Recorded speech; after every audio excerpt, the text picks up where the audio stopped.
ఆదిదేవి అయినటువంటి పార్వతీదేవి పరమేశ్వరుని పట్ల తన కన్నులలో నవరసాలను ఏ విధంగా ఒలకబోసింది అనే దానికి అద్భుతమైనటువంటి పద్యం సౌందర్యలహరిలో ఉంది. ఒకసారి విందాం.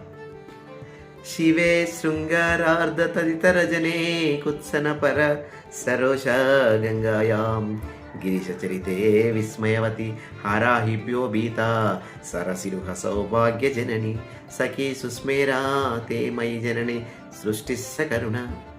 అంటే తన సకుడు అయినటువంటి ఇతరులకు ఏవగింపగలిగేటటువంటి ఆకారం కలిగి ఉన్నప్పటికీ తన సఖియుడు అయినటువంటి శివుని పట్ల ఆమె కళ్ళలో శృంగార రసం ఒలకపోసిందట. తన సవతి అయిన గంగాదేవి పట్ల రోషం అనేది చూపించిందట. సరోష గంగాయాం గిరిశ చరితే విస్మయవతి అంటే శివుడి యొక్క పాలనేత్రంతో మన్మధుడిని దగ్ధం చేశాడు కదా, ఆ పాలనేత్రం చూస్తే ఈమె కళ్ళలో ఆశ్చర్యం కనబడింది. సఖీ సుస్మేర హరా హిబ్బో బీత, హారములుగా ఏమున్నాయి, పాములున్నాయి కదా, ఆ హారంగా ఉన్నటువంటి పాములను చూసి ఈమెలో కళ్ళలో భయం కనబడిందట.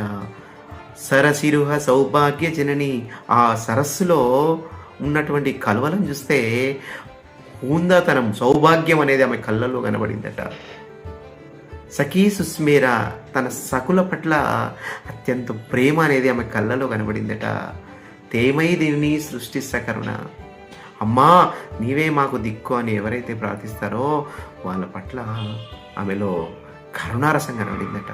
ఇలా నవరసాలైనటువంటి 9 రసాలు కూడా పార్వతీదేవి శివుని పట్ల ఆమె కళ్ళలో కనబడింది అనడానికి ఎగ్జాంపుల్ చెప్తాం. శృంగారము, హాస్యము, కరుణ, రౌద్రము, వీరము, భయానకము, బీభత్సము, అద్భుతము, శాంతము, ఈ 9ని నవరసాలు అంటారు.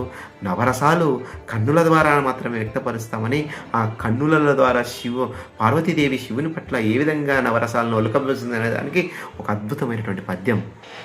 So friends, don't forget to subscribe my channel. మరిన్ని ఇలాంటి అద్భుతమైనటువంటి విషయాలు మనం తెలుసుకోవడం కోసం సబ్స్క్రైబ్ చేయడం మర్చిపోకండి. Thank you very much. Thanks.